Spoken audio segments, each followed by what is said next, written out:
नमस्कार बंधुओं, मैं मनोज कुमार प्रोटिस्ट आज पांजन्य क्या है और उसका क्या महत्व है इस संदर्भ में प्रकाश डालने जा रहा हूँ। मेरा चैनल को सबसे पहले सब्सक्राइब कर लें और आइकन बेल को ज़रूर दबा लें ताकि सबसे पहले वीडियो आप तक पहुँच सके। और अगर वीडियो अच्छा लगे तो लाइक करें, शेयर करें और कमेंट करें। नमस्कार। बात महाभारत काल की है। एक तरफ कौरवों की विशाल सेना, दूसरी तरफ पांडवों की छोटी सेना। कौरवों की सेना में भीष्म पितामह, द्रोणाचार्य, कृपाचार्य, कर्ण जैसे अजेय महारथी। इतना ही नहीं, भगवान श्री कृष्ण का नारायणी सेना भी कौरवों के पक्ष में थे। और कौरव तो खुद ही 100 थे, एक से एक धुरंधर, एक से एक योद्धा। युद्ध चल रहा था, दोनों तरफ से भयंकर नरसंहार हो रहा था। स्वाभाविक है कि पांडवों की जो छोटी टुकड़ी थी उनकी संख्या दिन प्रतिदिन घट रही थी। भगवान कृष्ण अस्त्र शस्त्र नहीं उठाने का शपथ ले लिए थे। ऐसी स्थिति में चूंकि स्वयं श्री कृष्ण भगवान थे, सर्वशक्तिमान थे, ये जानने के बावजूद भी वो थे मायाधीश ठहरे। उनकी माया से पांडवों के मन में संदेह पैदा होने लगा कि इस बड़ी सेना के सामने हमारी सेना जिस तरह से गाजर मूली की तरह काटी जा रही हैं, नष्ट हो रही हैं, लगता है कि कुछ ही दिनों के अंदर हमारी पराजय निश्चित है। बड़ी मुश्किल से पांडवों ने भगवान कृष्ण के पास अपने मन की व्यथा, अपने मन की बातों को रखे। भगवान कृष्ण ने कहा कि हाँ, बात तो सही है कि भीष्म पितामह, द्रोणाचार्य, कर्ण अजेय योद्धा हैं और जब तक ये जीवित हैं स्वाभाविक है कि कौरवों का विजय निश्चित है। किंतु भगवान कृष्ण ने कहा कि धर्म तुम्हारे साथ है, इसलिए तुम्हारी विजय असंभावी है, लेकिन तुम पांचों को सुरक्षित रहना आवश्यक है। इसके लिए अभेद्य सुरक्षा कवच की आवश्यकता है तुम लोगों को। तो पांडवों ने कहा कि तब वह सुरक्षा कवच कहाँ से आएगा। भगवान श्री कृष्ण ने उसी टाइम में ये जो पांजन है उसको उन्होंने दिया।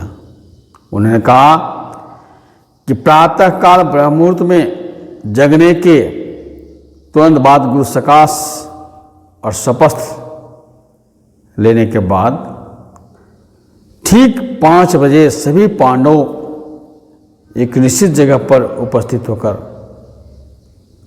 अगर पांजन करते हैं तो उसके तरंग से जो सुरक्षा कवच तैयार होगा अभेद्य होगा और उस अभेद्य सुरक्षा कवच को भीष्म पितामह के बाण और द्रोणाचार्य के ब्रह्मास्त्र या कर्ण का ब्रह्मास्त्र भी भेद नहीं सकता है। तो बंधुओं, उसी समय से पांजन शुरू हुआ और ठीक 5 बजे भगवान कृष्ण अपने संग ध्वनि करते थे और 5 पांडव विद फैमिली के साथ पांजन करते थे। सबसे पहले 5 पांडव मिलकर के शुरू किए, इसलिए इसका नाम हुआ पांजन्य। आज जिस संघ के शंख ध्वनि से लोग पांजन में जाग करके आते थे उस संघ का नाम हुआ पांजन्य शंख। परिणाम हुआ कि आप देखेंगे पूरे महाभारत युद्ध में अगर देखा जाए तो अगर पांडवों को विजय श्री प्राप्त हुआ तो केवल और केवल भगवान कृष्ण के कारण। यहाँ तक कि भगवान कृष्ण ने पांडवों को विजयी बनाने के लिए अर्थात धर्म की पुनर्स्थापना के लिए अपनी प्रतिज्ञा भी तोड़ने के लिए तैयार हो गए थे। ये सबको पता है कहानी। बंधुओं, इस काल में आप देख रहे हैं कि चारों तरफ अधर्म का बोलबाला है, अन्याय, शोषण, अत्याचार, यहाँ तक कि भगवान के नाम पर बिजनेस, धर्म के नाम पर अत्याचार, अर्थात धर्म को सबसे ऊपर होना चाहिए, लेकिन अभी धर्म है जूती के तले के नीचे। इसी को कहते हैं ग्लानि। ऐसी विषम परिस्थिति में भगवान श्री श्री आनंद मूर्ति जी तारक ब्रह्म इस धरती पर आए और उन्होंने ठीक महाभारत की तरह महाविश्व का जो शंखनाद किया, उनके आते ही जो ध्रुवीकरण हुआ,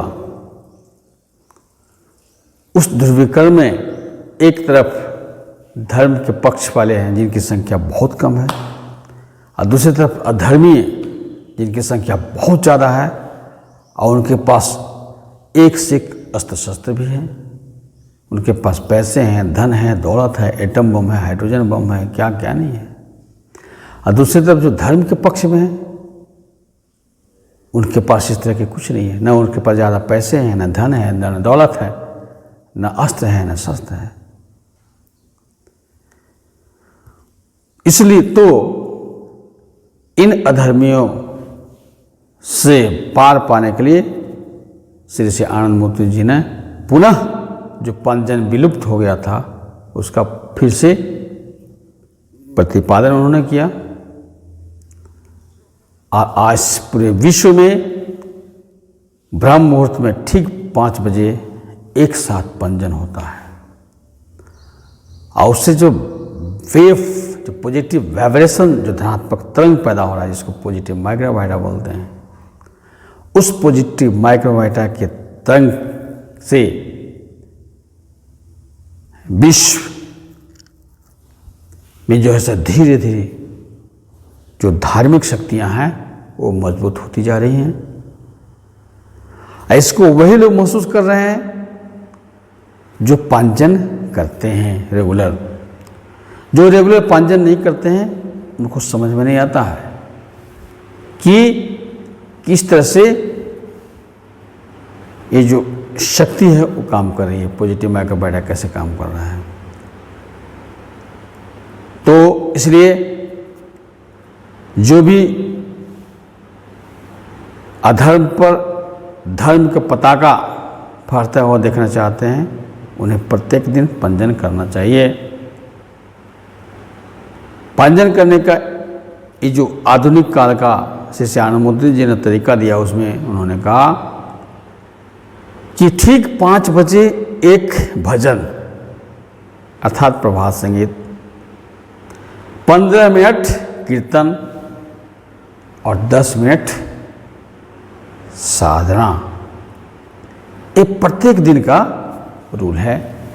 लेकिन एक अवकाश के दिन, संडे के दिन खास करके, उस दिन जो है सो 2 प्रभात संगीत होंगे, 15 मिनट कीर्तन होगा और 10 मिनट साधना होगा, अर्थात 5 बजे से 5:35 तक।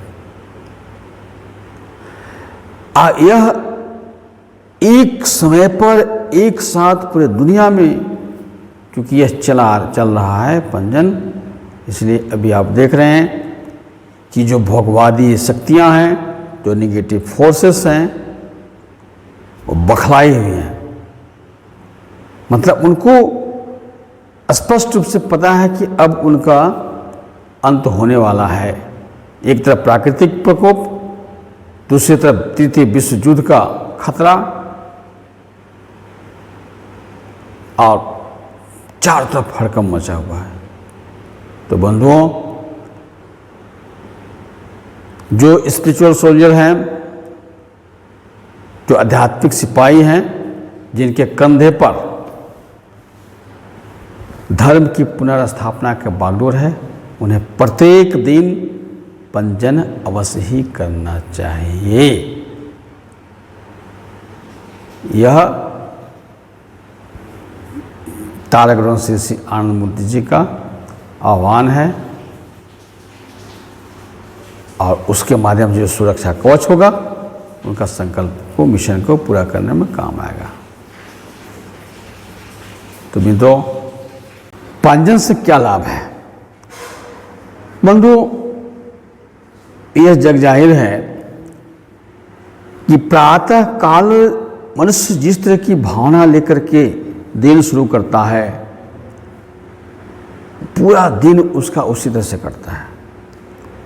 तो प्रातः काल अगर बृहत की भावना लेकर के शुरू करते हैं, ब्रह्म की भावना लेकर के शुरू करते हैं, जो पूरे सृष्टि करता है, पालन करता है, संहार करता है, तो स्वाभाविक है कि पूरा दिन हमारे ऊपर उनकी कृपा बनी हुई रहेगी और सुख और दुख दोनों में उनकी अनुभूति करेंगे। सुख और दुख तो लगा हुआ है, आना ही है, संस्कार क्षय होंगे ही, लेकिन ब्रह्म मुहूर्त में जब बृहत के भावना लेकर के आगे बढ़ते हैं तो हमें सुख दुख को बर्दाश्त करने की क्षमता मिलती है। हमेशा उनकी कृपा हमारे आसपास में बनी रहती है, इसलिए एक बहुत ही मजबूत सुरक्षा कवच तैयार होता है। इसलिए पंजन बहुत ही इम्पोर्टेंट है। इतना ही नहीं, भाग दौड़ की जिंदगी में अगर साधना नहीं भी कर सके तो भी पंजन आपको उसी तरह से सहायक होता है जिस तरह से भोजन में नाश्ता सहायक होता है। इसलिए पंजन कभी नहीं छोड़ना चाहिए। जिस अवस्था में रहें पंजन करें। कोई जरूरी नहीं है कि स्नान करना है, कोई जरूरी नहीं है कि ब्रश करना है। किसी भी अवस्था में रह करके पंजन कर सकते हैं। अगर बीमार हैं तो सोए से पंजन करें और स्वस्थ है तो फिर तो कहना ही नहीं है। ज़्यादा बिजी हैं तो चलते चलते पंजन करें। भगवान श्री आनंद मूर्ति जी बहुत ही कृपालु हैं। उन्होंने सभी तरह का ऑप्शन दिया है और सभी ऑप्शन के एक समान फायदे हैं, बशर्ते कि ईमानदारी से फॉलो करना है। अब आलस और प्रमाद के कारण अगर कोई सोए सोए पंजन करता है तो क्षम्य नहीं है। विषम परिस्थिति के लिए सारे ऑप्शन हैं। तो मित्रों, सभी से मेरा निवेदन है कि प्रतिदिन पंजन अवश्य करें। पहले पुराने लोग जो हुआ करते थे उनको भी हम लोग देखते थे कि सुबह सुबह उठ करके किसी न किसी भगवान के नाम का, भगवान तो ईश्वर तो एक ही है लेकिन उनका नाम अनेक है, तो किसी न किसी नाम का सिमरन किया करते थे। लेकिन जब से विज्ञान तरक्की किया, भोगवाद बढ़ा, आज सुबह सुबह सबसे पहले उठ करके लोग मोबाइल चेक करते हैं, हाय हेलो करते हैं। दिनचर्या ही सब उल्टा हो गया। रात में जागने के समय, रात में सोने समय जागते हैं, 12-2 बजे तक जागते हैं। अब ब्रह्म मुहूर्त में जब जागना है तब सोते हैं। मनुष्य निशाचर हो गया और इस निशाचरी गुण के कारण मानवता ही नहीं, संपूर्ण जीव जगत खतरे में है। इसमें सारा दोष मनुष्यों का है। इसलिए पंचन अवश्य करें। नमस्कार।